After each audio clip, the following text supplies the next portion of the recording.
Uhum, ok. Bom, boa noite a todos, né? Hoje, no capítulo 37 do livro Os Mensageiros, nós estamos dando continuidade ao nosso estudo, esse estudo que é tão maravilhoso, que nos dá a oportunidade de sermos melhores e de refletirmos sobre nossa vida em todos os momentos. Hoje, o capítulo 37 é intitulado No Santuário Doméstico. E antes de começarmos a ler esse capítulo, eu achei interessante no santuário doméstico e fui olhar o significado da palavra santuário. E olha que legal, santuário é o lugar da igreja onde ficava a Arca da Aliança, ou seja, onde Moisés foi inspirado de fazer a arca para colocar os 10 mandamentos. Por isso foi chamado santuário. E se a espiritualidade usou, André Luiz usou a palavra santuário, talvez que mais que um lugar especial, fosse essa aliança entre o mundo que a gente não vê e o mundo que nós estamos vendo aqui hoje. Então, vamos lá.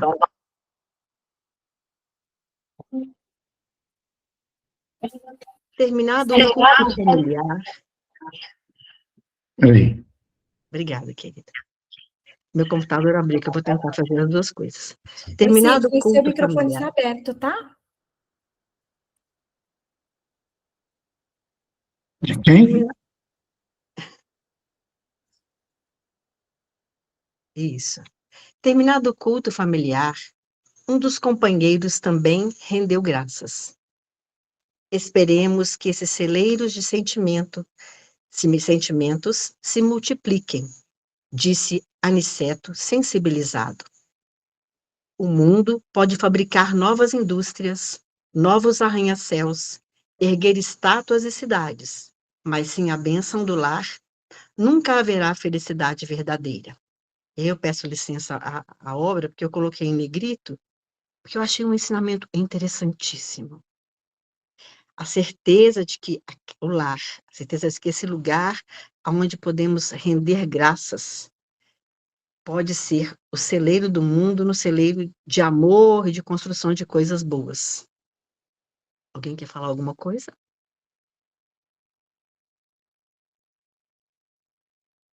Eu não estou vendo ninguém, eu estou vendo só a tela, tá? Não, Déia, obrigada, pode Tá, continuar. tá bom. Bem-aventurados os que cultivam a paz doméstica, exclamou uma senhora simpática que estivera presente ao nosso lado durante a reunião. 2 cooperadores de nosso lar serviram-nos alimentação leve e simples, que não me cabe explicar aqui ou especificar por falta de termos analógicos. Em oficinas como essa, explicou o instrutor amigo, é possível preservar a pureza de nossas substâncias alimentícias. Os elementos mais baixos não encontram neste santuário o campo imprescindível à proliferação. Temos bastante luz para neutralizar qualquer manifestação da treva. E aí eu fico pensando nesse pedaço, olha que interessante. Primeiro, eles estarem alimentando aqui na crosta, né? Comendo alguma coisa, e que esse lar abençoado, esse santuário, pode preservar até as energias, mantendo esse campo com a proteção para que eles possam sorver o alimento ou alguma coisa, já que eles estão na crosta terrestre. Alguém quer fazer alguma coisa? Eu gostaria, Andréia, Por favor, porque querida. realmente, obrigada, realmente é algo para a gente pensar, né? Porque ele diz aqui que não tem termos analógicos, quer dizer, não tem o que comparar com a alimentação que eles fazem, né? Não tem, a gente aqui na Terra não tem material de comparação. Ah, é uma sopa, é um líquido energizado, ah, é uma fruta reluzente, não tem termos, né. Então isso aí já leva a mente da gente para um outro lugar, que a gente muitas vezes a gente imagina que tudo que existe aqui na Terra é copiado para o plano espiritual, né. A gente não pensa que é o contrário, que tudo que nós temos aqui é uma cópia imperfeita do que existe no plano espiritual. E aí, quando a gente pensa assim, a gente tem uma oportunidade de trabalhar em nós essas nossas questões muito humanas, muito materialistas. Uai, como assim? Se eu considero que tudo que existe nesse possível plano espiritual é copiado daqui, como que lá vai ter algo que não tem termos de comparação com o que tem aqui? Isso já muda a forma da gente pensar sobre o que somos, como estamos e para onde iremos, que foi da onde nós viemos, né? E a outra coisa é esses elementos mais baixos, né, aqui ele está falando de uma casa que é uma oficina de nosso lar, né, uma extensão de um campo de trabalho de nosso lar, aonde espíritos malfazejos e as suas irradiações perniciosas não encontram espaço de proliferação. Então, mais à frente, né, a gente vai ter um outro exemplo lá, quando a menininha colhe uma flor, mas aí aqui é um outro exemplo, mas é para a gente ver que existe, tudo tem energia, né? Existe energia em tudo. Então, esse lar, essa oficina, ela é blindada por energias tão sutis, luzes tão peregrinas, tão maravilhosas, que essas irradiações, esses encarnados, desencarnados e essas, energias deletérias não conseguem adiantar o estado, acelerar o estado de putrefação das coisas, né, de adoecimento das coisas. Então eu achei isso aqui muito muito bom para a gente ver que a oração na casa da gente preserva também a nossa alimentação, né. Não é a espiritualidade quando visita a casa da gente, não irradia, energias salutares só para a água não. Tudo que está naquele ambiente, né, é bafejado por essas luzes, por essas energias refazedoras, preservadoras, né. Sim, Isso aqui é muito bom da gente pensar. verdade. E lembrando que foi depois de um culto do evangelho, né, que nós estamos vendo de uma história.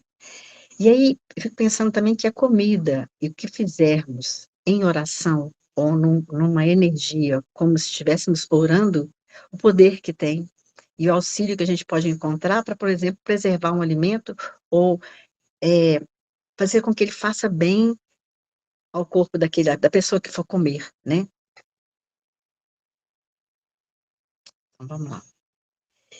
E enquanto a família humana de Isidoro fazia frugal refeição de chá com torradas, numa saleta próxima, fazíamos nós ligeiro repasto, entremeado de palestra elevada e proveitosa. Aí fiquei pensando só uma coisa, a menina disse que eles comiam uma refeição por dia, e aí eles estavam comendo chá com torrada. Será que essa era a única refeição do dia? Só uma curiosidade. Pode ser, sim, né. Aí a gente pode pensar assim, quando ela fala de uma refeição, é uma refeição completa, né, arroz, feijão, carninha, uma mistura, e esse aqui que seria só um lanchinho da noite, porque a gente sabe que chá com torrada, forra o estômago enganando, né, não deixa É. de ser uma alimentação, porque você não está no processo de passar fome, mas ainda assim não é substanciosa, é feito um prato de refeição, né. Mas Uhum. Tomara que não, né, tomara que seja tenha a ver com outro tipo de refeição. exa O ambiente continuou animado, em teor de franca alegria. Depois das 23 horas, a viúva recolheu-se com os filhos, em modesto aposento. Intraduzível a nossa sensação de paz. Aniceto, Vicente e eu, em companhia de outros amigos, fomos ao pequeno jardinzinho que rodeava a habitação.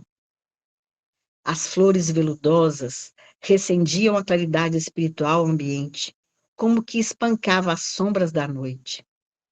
Respirando as brisas cariciosas que sopravam da Guanabara, reparei pela primeira vez um delicado fenômeno que não havia observado até então. Uma pequena carinhosa, enquanto a mãezinha palestrava com um amigo, despreocupadamente, colhia um cravo perfumoso num grito de alegria. Vi a menina colher a flor, retirá-la da haste, ao mesmo tempo que a parte material do cravo emurchecia, quase que de súbito. A senhora repreendeu-a com calor. Que isso, Regina? Não temos o direito de perturbar a ordem das coisas. Não repitas, minha filha. Desgostaste a mamãe. Eu coloquei em negrito porque eu achei interessantíssimo isso. A possibilidade de um desencarnado quase que tocar a alma da flor, a essência da flor.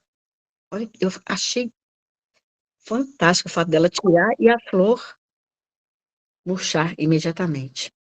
Alguém pode falar, Bezerra de Menezes? Levantou a mão. Sou eu. Então, eu fiquei pensando aqui, né, a flor está aqui, plantada no jardim da casa, né, e quando ela arranca a flor tem um princípio vital. Quando ela tira e ela arranca no mundo espiritual a flor, esse princípio vital, de alguma maneira, é quebrado. E ela murcha praticamente imediatamente, né? Porque existe essa quebra. E fazendo, assim, uma analogia com as nossas interferências, né? Quantas vezes a gente pode tomar atitudes de interferir na vida de alguém, na natureza, em tantos aspectos da nossa vida, né? Do nosso cotidiano, o quanto a gente interfere, o quanto a gente tem permissão de interferir ou não em determinados assuntos, em determinadas coisas. Eu achei também muito, muito interessante essa parte da leitura. É uma das partes que eu mais gostei. E o sofrimento nasce da tentativa. Muitas vezes a gente age... Pode falar. Não, pode falar. Só era concluindo esse pensamento, André, assim, de que as nossas interferências, até mesmo com um conselho para alguém, que você não sabe todo um processo que aquele espírito, que aquela alma tem, de comprometimento, de aprendizado, o quanto a gente interfere. O quanto a gente interfere nas leis de harmonia da natureza. Até mesmo na natureza, quando a gente consome excessivamente. É tudo para a gente parar e pensar, né? Essa frase desse trecho. Eu fico pensando o seguinte, que o budismo, por exemplo, nos templos, quando as formigas passam, você não pode pisar, você não pode nem pisotear um caminho de formiga.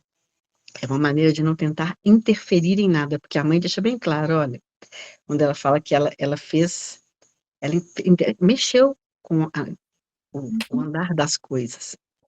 Aí eu fico pensando que a gente deve ser, para a espiritualidade, como um elefante numa loja de cristal, né? A gente está achando que está delicado, fazendo tudo, e nós estamos nos interferindo e fazendo, dando conselhos na hora errada, falando que não deve, pensando, estou agindo corretamente pelas nossas crenças, mas como menina, que me acreditava que só podia colher a flor e que não tinha problema nenhum, né? E como uma criança espiritual, a gente deve ficar um elefante numa loja de cristal mesmo, sai quebrando tudo e achando que está lindo, porque nós ainda acreditamos que não conseguimos ver a coisa nessa essência toda, com essa visão tão ampla, sabe que cada gesto nosso interfere em tudo. Comportamento, né? Você está falando, eu estou pensando assim, né? Em termos da natureza, o quanto que a gente deixa de coisas paradas dentro da nossa casa sem utilizar, sendo que alguém podia estar precisando, né? Uma vez eu escutei um estudo, o rapaz falando que um livro que você tem guardado é uma árvore plantada. tipo, circula, passa para frente, é uma interferência também, né? Tudo, isso são comportamentos que a gente tem consciência que é errado. Agora, que a gente não, acha que está certo devido às nossas crenças, os nossos hábitos, né? E ainda assim a gente escorrega no que está errado, né? Aí piorou, é pior ainda, né? Quando se fala de livro, então, eu gosto tanto, eu vou ler depois, nunca nessa encarnação, você pega o bendito do livro, mas você também não passa para frente. Né? É, Imagina o resto. obrigada. Eu que agradeço. Eu, eu gostaria de falar também uma coisa que eu achei interessante dentro desse pensamento, né?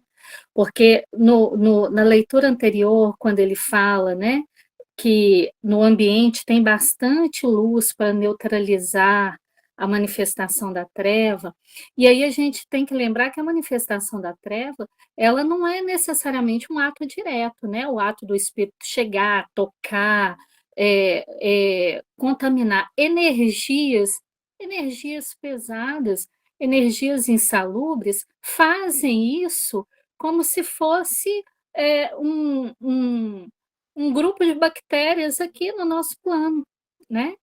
Um alimento que tem contato com uma cepa de bactérias, ela está contaminada e impossibilitada de ser consumida pelas pessoas até ela ser esterilizada, mas você também não sabe até que ponto, né, aquela contaminação prejudicou aquele alimento.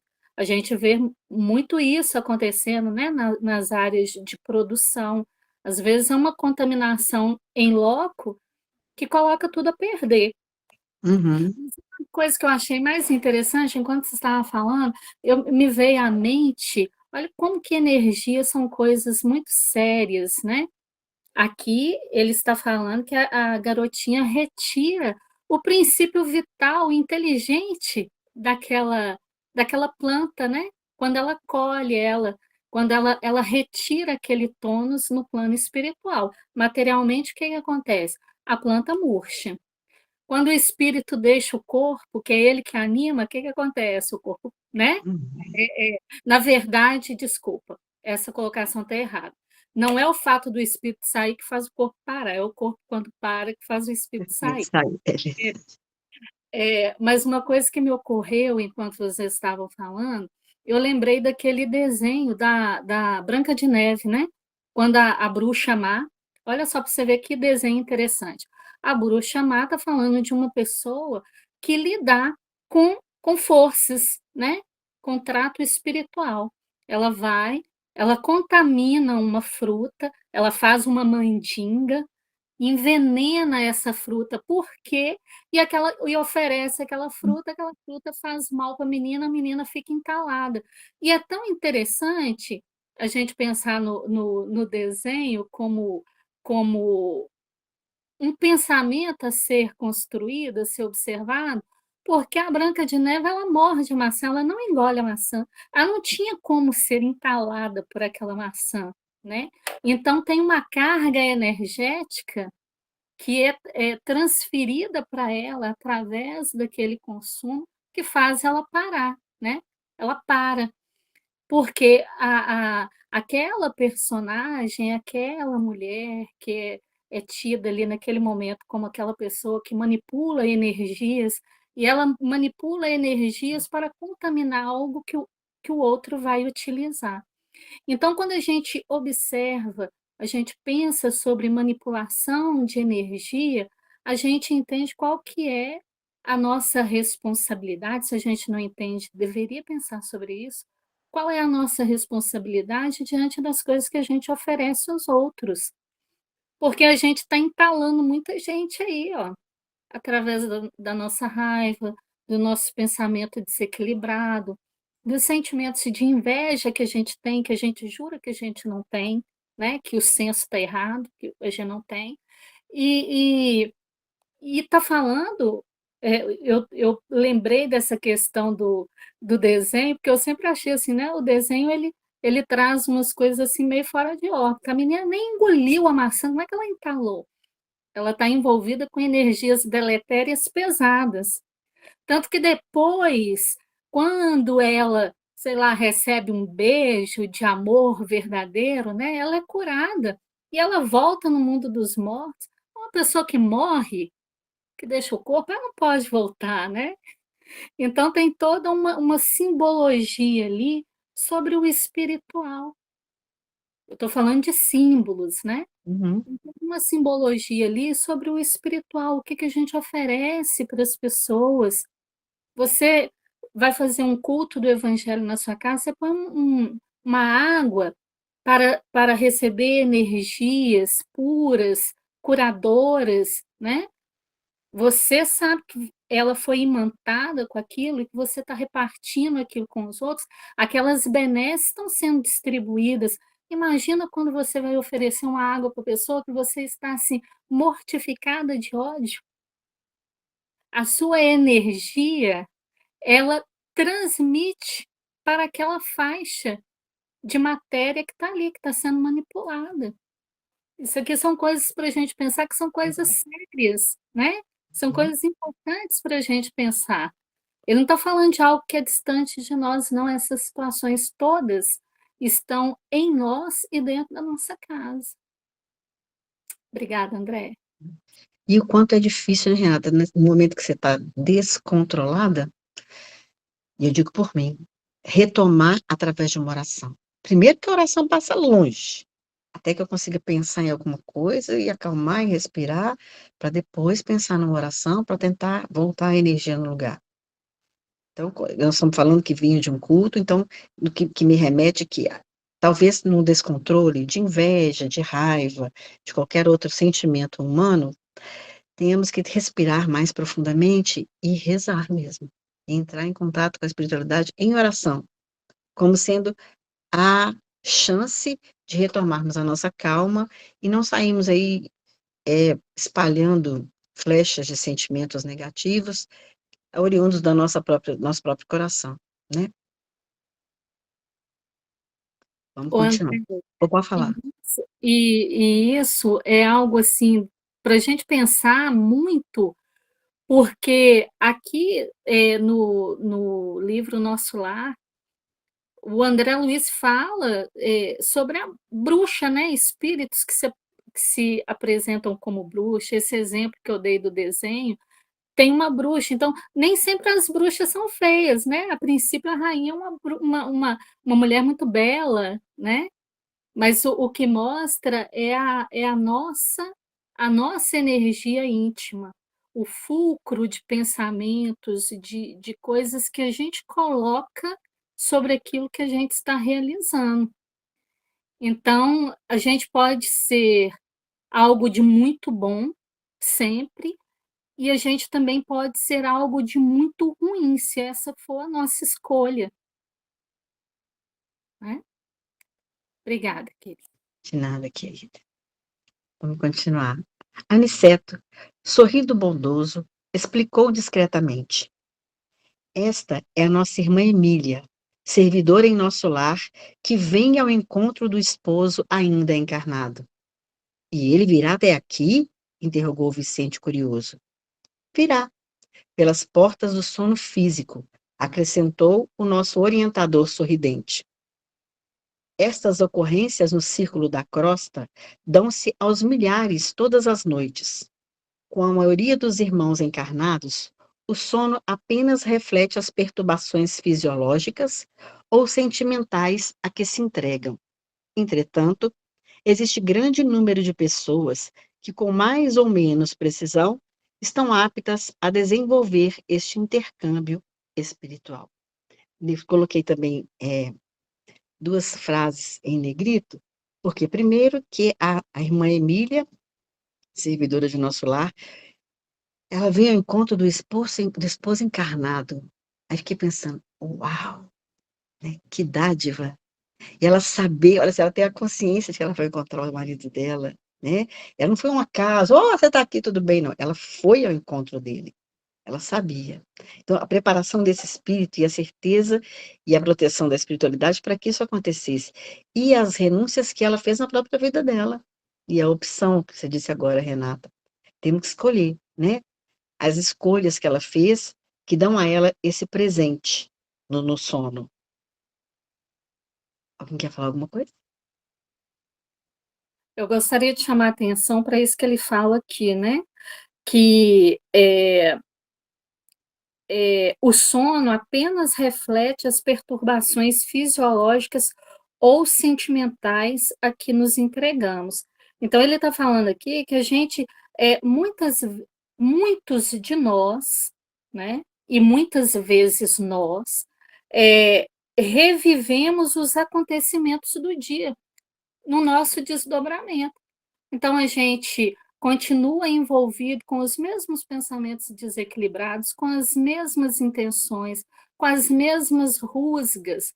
A gente leva isso para o leito e a gente continua nesse círculo vicioso, né? Muitos espíritos mal deixam o quarto, né?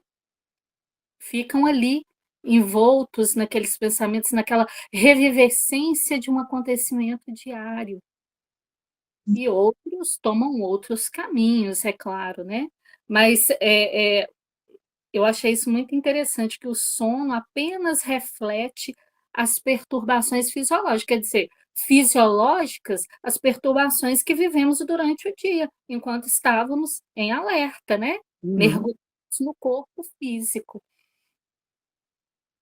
Sim, e a coisa que eu achei interessantíssima também, por isso deixei até em negrito essa parte, porque quando você fala assim, os outros, nada, a gente mesmo, quantas vezes eu durmo e acordo extremamente cansada, eu acho que eu não consegui nem desdobrar, eu nem desdobrei, continuei dobradinha, agarradinha no corpo, me acordo um peso, cara, o que aconteceu essa noite? Rezei, será? Será que fiz isso? Nem lembro. E quantas vezes um segundo de sono já nos deixa refeitos, né? Já nos, nossa, dá aquela energia boa. Então, assim, estamos num processo, né? E esse estudo vem nos mostrar que há caminhos de sermos melhores. Existem possibilidades de fazermos cada vez mais em função de nós mesmos. Aproveitando das nossas noites de sono, e quem sabe um dia ir ao encontro, saber que está marcado o encontro com alguém que nós amamos, que está do outro lado, né, que não tem mais cor. Eu achei que ir ao encontro foi uma coisa poderosa demais. Mostra realmente a grandeza desse ser. Então, aproveitarmos as nossas oportunidades e escolhas para que nós possamos, quem sabe, ter essa chance também, né? Pode seguir? Estava surpreendido. Aquele trabalho interessante a que nos trazia Aniceto, com tão vasto campo de serviços gerais, fazia-me intensamente feliz. Em cada canto, pressentia atividades novas. Embora as luzes que nos rodeavam, notei que os céus prometiam aguaceiros próximos. As brisas leves transformavam-se repentinamente em ventania forte. Não obstante, as sensações de sossego eram agradabilíssimas. Deixa eu parar, eu não coloquei em negrita, não, mas olha, a sensação, né? A gente, quando olha a natureza, a gente se envolve, a gente se deixa levar por uma sensação bela, das coisas que acontecem nesse mundo, a gente consegue, em momentos sutis e pequenos, essa paz que ele está falando, de ver a rosa aveludada, de sentir a brisa, né? Isso é tão verdadeiro, né? É como se fosse para mim uma força. Quando você consegue se conectar nesse momento, de sentir uma brisa de uma chuva que está chegando, e respirar gostosamente, ai, que delícia, vai chover, a gente se refaz, a gente se É realimenta. restaurador, né? Isso. Tá chovendo aqui. Está chovendo aqui também. O vento na crosta é sempre uma bênção celeste, exclamou Aniceto, silencioso. Podemos avaliar-lhe o caráter divino em virtude da nossa condição atual. A pressão atmosférica sobre os espíritos encarnados é aproximadamente de 15 mil quilos. Eu não vou nem continuar lendo, porque eu preciso falar sobre isso. Jesus amado. E a gente acha que está leve, que fica bem. Imagina quando esse corpo bendito que nos sustenta for entregue à terra novamente. Que bênção que será, sem 15 mil quilos sobre os ombros, não é? Nossa! Todavia, é interessante notar, aduziu Vicente, que não sentimos tamanho peso sobre os ombros. É a diferença dos veículos de manifestação, esclareceu Aniceto, atencioso. Nossos corpos e os de nossos companheiros encarnados apresentam diversidade essencial. Imaginemos o círculo da crosta terrestre como um oceano de oxigênio. As criaturas terrestres são elementos pesados que se movimentam no fundo, enquanto nós, as gotas de óleo, que podemos voltar à tona sem maiores dificuldades pela qualidade do material de que se constituem. Ai, gente, fico pensando, estou muito grata por estar aqui, né? Encarnado esse corpo lindo que Deus me deu, mas imagina sem ele, que coisa abençoada, não é? Andréia, e Oi, isso querida. é algo para a gente observar, né? Porque a gente está mergulhado aqui, a gente não sente nada, é igual você falou. Nossa, tão plena, estou me sentindo tão leve. 15.000 quilos de pressão, Não é? gente, é muita coisa. É muita Por que a coisa. gente não louva a Deus e os engenheiros siderais por essa maravilha de corpo que a gente tem? Como que a gente pode ser tão cruel e maltratá-lo tanto, né? Porque ele é constituído para suportar isso externamente e tudo isso que a gente faz com ele internamente, né? Então, é um filtro poderosíssimo para a manifestação nossa, espírito, e é o corpo permanente, é o que nos possibilita aqui, ó, expressar tudo. E aí a gente pensa assim, gente, se a gente está aqui, então, a gente é esse chumbinho, né? Porque muitas vezes as pessoas ficam assim, uai, mas o espírito volitando, como assim? Então, por que eu não consigo aqui? Não consegue porque são matérias diferentes, né? Uhum. O corpo perispiritual volita porque tem uma estrutura muito diferente. Ela é tão diferente que a gente não percebe, mesmo ela sendo grosseira, né? Como a gente vai ver mais à frente, espíritos muito grosseiros se manifestando entre nós, a gente não percebe. Então, porque eles já estão revestidos, mesmo que de forma muito dura, de uma estrutura sutil, apesar de que neles é quase material, né? Mas é semimaterial, porque o perispírito é semimaterial. Mas olha a diferença, né? Se for fazer esse comparativo, o balão, a estrutura de borracha, é o nosso corpo aqui, né? É o que possibilita a forma.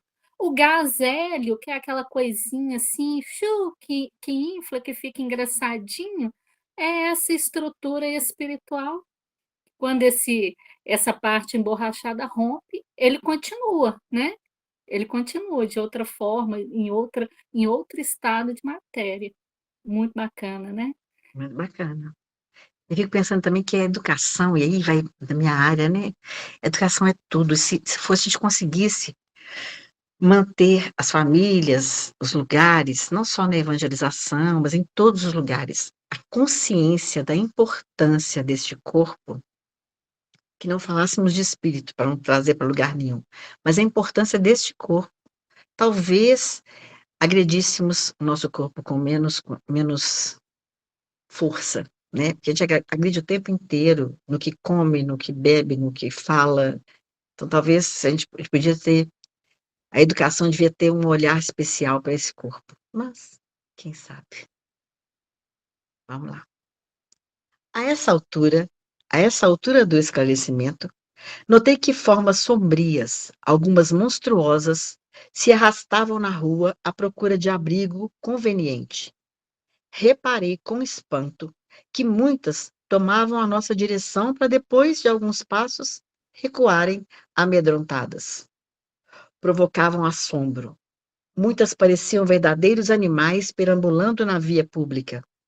Confesso que insopitável receio me invadira o coração. Calmo como sempre, Anicleto nos tranquilizou. Pode continuar? Vamos lá. Não temam, disse. Sempre que ameaça a tempestade, os seres vagabundos da sombra se movimentam procurando asilo. São os ignorantes que vagueiam nas ruas, escravizados às sensações mais fortes dos sentidos físicos. Encontram-se ainda colados às expressões mais baixas da experiência terrestre, e os aguaceiros os incomodam tanto quanto ao homem comum distante do lar. Buscam, de preferência, as casas de diversão noturna, onde a ociosidade encontra válvula nas dissipações. Quando isso não se lhes torna acessível, penetram as residências abertas, considerando que, para eles, a matéria do plano ainda apresenta a mesma densidade característica. E demonstrando interesse em valorizar a lição do minuto, acrescentou: observem como se inclinam para cá, fugindo, em seguida, espantados e inquietos. Estamos colhendo mais um ensinamento sobre os efeitos da prece. Nunca poderemos enumerar todos os benefícios da oração. Toda vez que se ora num lar, prepara-se a melhoria do ambiente doméstico.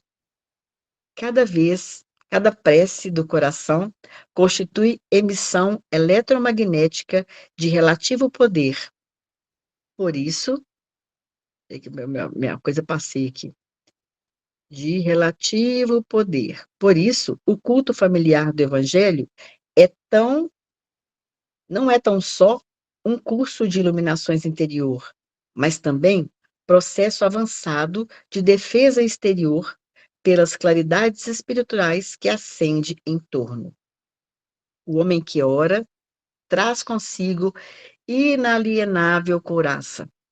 O lar que cultiva a prece transforma-se em fortaleza. Compreenderam? As entidades da sombra experimentam choques de vultos em contato com as vibrações luminosas desse santuário doméstico. E é por isso que se mantém à distância, procurando outros rumos. Bom, nessa página eu coloquei vários negritos, porque é muita informação, né?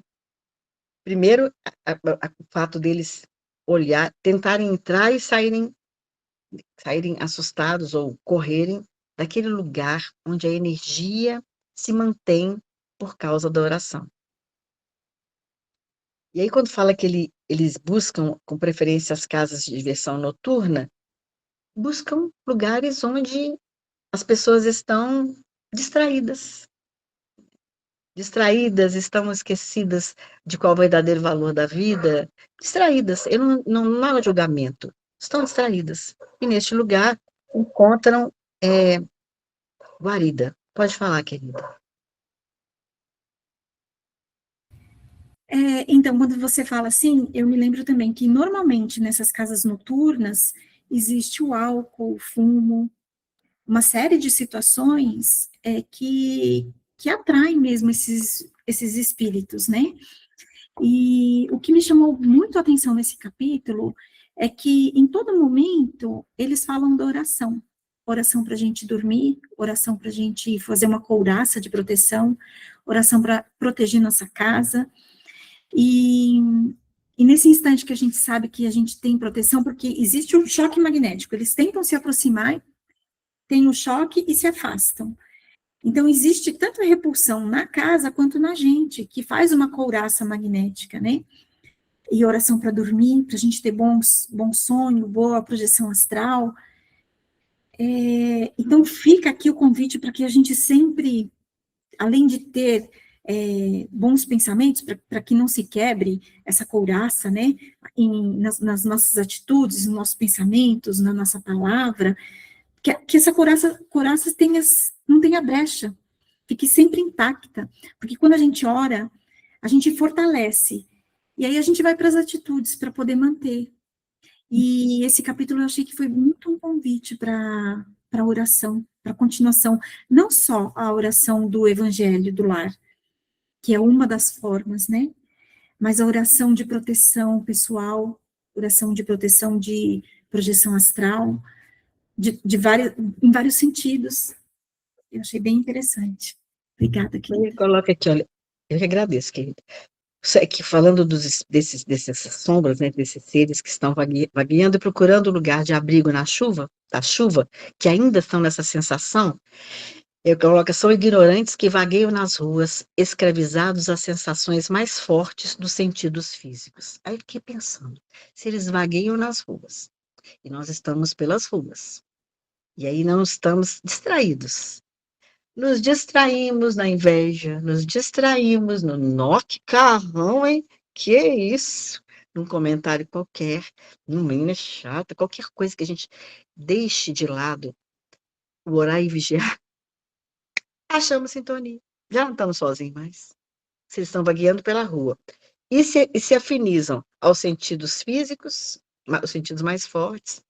Por isso é tão necessária a oração, né, que ele repetiu tantas vezes nesse capítulo, mostrando, como Kátia falou, dessa couraça que é capaz de nos blindar de nós mesmos.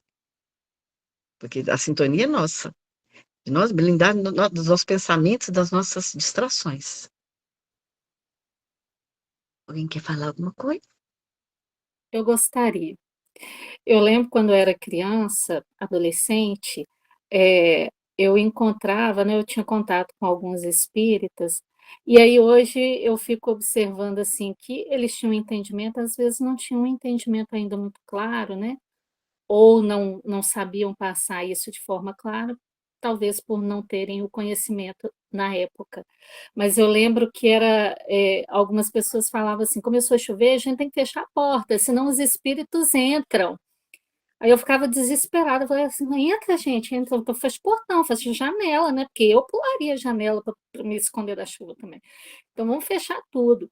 E aqui, quando ele fala isso aqui, né, quando isso depois que eles saem lá das casas noturnas, aonde eles encontram seus vícios, quando eles saem de lá, eh, porque se torna impossível permanecer lá, eles penetram as residências abertas, considerando que para eles a matéria do plano material ainda apresenta a mesma densidade característica, né, do plano espiritual para nós apresenta a mesma densidade.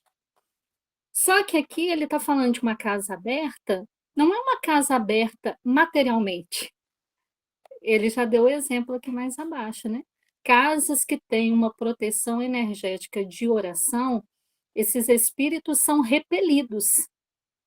Então, não é estar aberto, que a casa está aberta, o portão passou a noite aberto, a janela ficou aberta e eles pularam, não.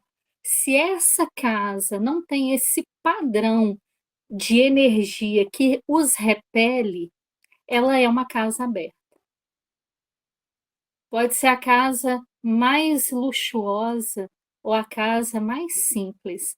Se ela não tem a proteção da oração de um padrão de energia que não seja compatível com esses irmãos que perambulam, que são espíritos ignorantes, são espíritos maléficos, são espíritos cruéis, tem espírito de tudo enquanto é jeito. Se busca, né, se estão perambulando e estão em busca dessas sensações, são espíritos que têm toda essa gradação, toda essa carga de escolhas ainda com eles.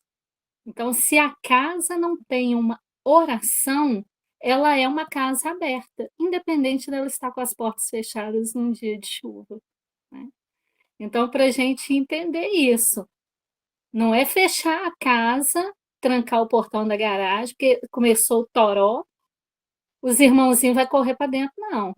Porque se a casa não tiver essa proteção psíquica dos moradores que buscam conexão com o plano mais alto, ela sempre será uma casa aberta, ela sempre será desprovida de segurança. Né? E aí, como eles chamam atenção para nós aqui sobre o poder da oração, da nossa conexão com o plano mais alto, mas não apenas isso, porque tem que se estabelecer uma comunhão com o plano mais alto, porque a espiritualidade vem à minha casa todas as vezes que eu estou fazendo culto no lar.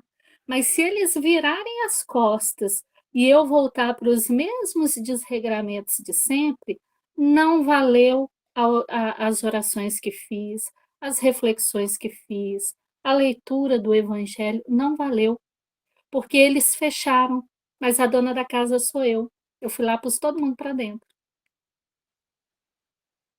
Então, uma coisa para a gente ter como analogia, o segurança de um condomínio, ele vai deixar aquelas pessoas que devem estar protegidas ali dentro.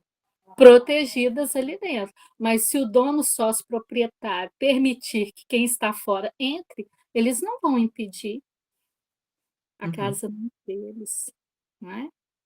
Então, para a gente lembrar disso, porque muitas vezes a gente vai deitar tão agastado que a gente faz um Pai Nosso que a gente está praticamente brigando com Deus. A gente já deixou o Pai de lado, a gente não está agradecendo a nada, a gente não quer que o inimigo perdoe, a gente quer ir para o confronto. As palavras dizem uma coisa, as intenções dizem outra. Então, a gente tem que entender o que a gente está buscando na nossa oração, porque eu posso proferir um Pai Nosso em que a minha última intenção é estar com o Pai. Né? Eu estou em outro lugar, em outro sentimento. Obrigada, querida. Eu te agradeço. Daí a momentos, penetrávamos de novo no salão abençoado da modesta residência. Como quem estivesse atravessando um país de surpresas, outro fato me despertava profunda admiração. Isidoro e Isabel vieram a nós, de braços entrelaçados, irradiando ventura. Aquela viúva pobre do bairro humilde vestia-se agora lindamente, não obstante a adorável singeleza da sua presença. Sorria contente ao lado do esposo, via-nos a todos, cumprimentava-nos amável. Meus amigos, disse ela, serena, meu marido e eu temos uma excursão instrutiva para esta noite. Deixo-lhes as nossas crianças por algumas horas e, desde já, lhes agradeço o cuidado e carinho. Vai, minha filha, respondeu uma senhora idosa. Aproveite o repouso corporal. Deixe os meninos conosco. Vá tranquila. O casal afastou-se com a expressão do sublime noivado. Nosso orientador inclinou-se para nós e falou: observem vocês, como a felicidade divina se manifesta no sono dos justos. Poucas almas encarnadas conheço com a aventura desta mulher admirável, que tem sabido aprender a ciência do sacrifício individual. Aí eu fiz negrito lá em cima. Primeiro que eles vieram, ela sendo uma pessoa, uma senhora simples, se vestia agora lindamente. Eu achei isso maravilhoso de imaginar você poder externar na sua roupa, na sua veste, ou nos seus passos, a essência da sua alma. E, na verdade, ela está mostrando que ela é uma pessoa que já está no caminho, num caminho reto, né? Então, por isso ela estava vestia-se lindamente, mesmo sendo singela, como ela sempre foi. E fiz um negrito abaixo, quando fala que a felicidade divina se manifesta nos sonos dos justos, porque realmente ter essa capacidade de deixar, vou deixar minha filha com você, eu vou ali, ai meu Deus, aprender alguma coisinha ali, lindamente vestido, olha que delícia.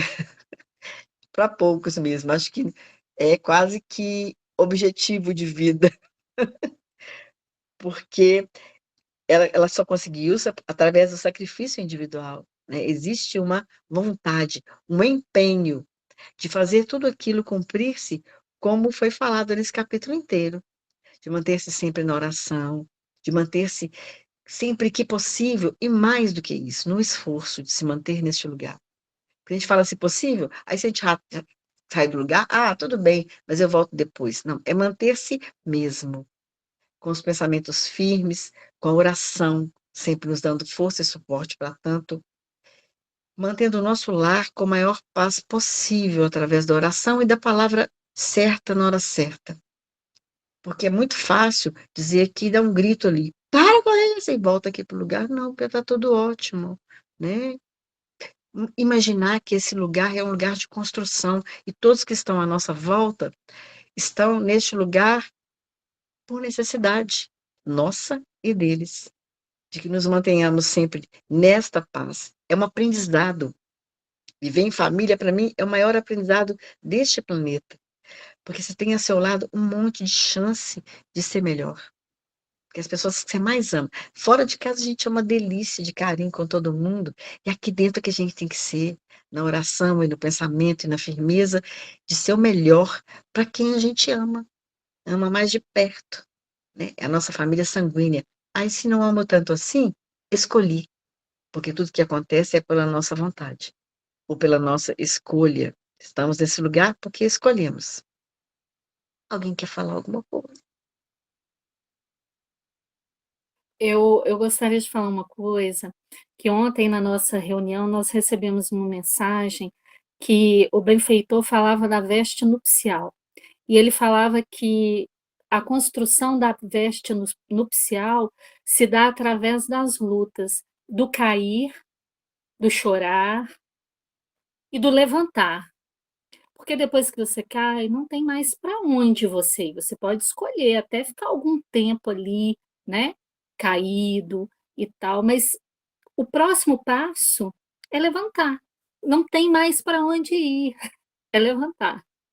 Então, agradecer por tudo e por todas as coisas, do choro ao riso, passando por todos os lugares, porque isso é essencial, isso é construir a veste nupcial.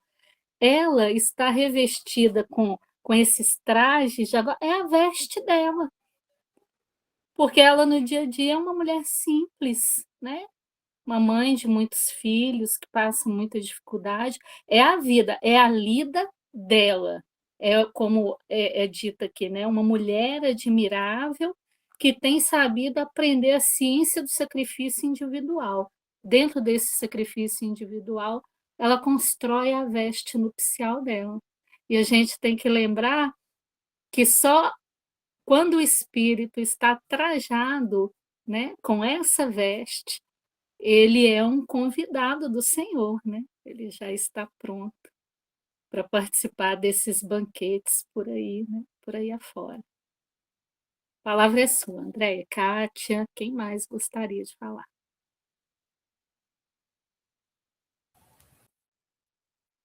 O pessoal está quietinho hoje, né? Ninguém quer falar nada. Não estou vendo ninguém, eu não sei quem está aí. O pessoal não quer comentar alguma coisa? Maria de Lourdes, Maria Alice, Denísia, está quietinha?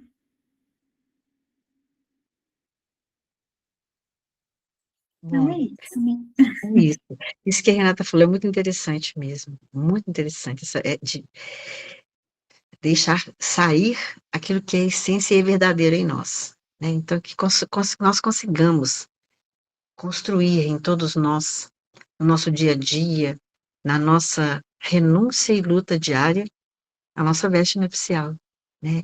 Conseguimos construir devagar, como bordando um vestido mesmo, bem devagar, sem querer correr com a construção dessa veste, porque a vida é um processo, estamos em evolução, estamos. Temos um caminho longo, então que sejamos gratos por cada pedrinha que a gente coloque nessa veste, por cada botão que a gente pregue nela, mesmo que seja só o botão inicialmente, mas que tenhamos firmeza de que um dia pode realmente se tornar uma veste, com certeza, para cada um de nós, porque no caminho nós já estamos, e a perseverança nós queremos ter, e temos uns aos outros, como um estudo desse, que fortalece o nosso coração e nos lembra que a gente pode, com certeza, construir a nossa própria veste. Muito obrigada por ter me deixado participar, fiquei muito feliz, obrigada. Nós que agradecemos esse estudo bonito que você fez, que você trouxe, começando pela palavra sacrifício, né? Santuário, pela palavra santuário, nos trouxe bastante informação. Obrigada. Foi muito bom. Muito obrigada, querida, que Deus pague, foi muito bom mesmo, está convidada a voltar quantas vezes desejar. A voltar para realizar o estudo, porque você está sempre conosco, né. Pessoal, alguém gostaria de fazer a oração? Denísia, Maria de Lourdes? Alguém? Então faça para nós, Andréia, por favor, para a gente finalizar. Claro que faço. Muito obrigada, Mestre Jesus, espiritualidade amiga, nossos anjos guardiães e todos aqueles que cuidam de nós. Obrigada por essa oportunidade. Obrigada porque em cada passo do caminho aparecem flores como essa. Flores que agora sei que tenho que olhar e admirar e não vou mais arrancar. Então, que eu consiga construir, através da imagem que vejo nas flores do caminho, algo dentro de mim que sustente a certeza de que eu posso, a certeza de que eu posso e eu quero seguir o caminho reto do Cristo. Então, que tenhamos força, cada um de nós, de continuar neste caminho, na construção da nossa veste nupcial. Muito obrigada por tudo, que Deus nos abençoe a semana e até quarta-feira que vem. Obrigada. Muito obrigada.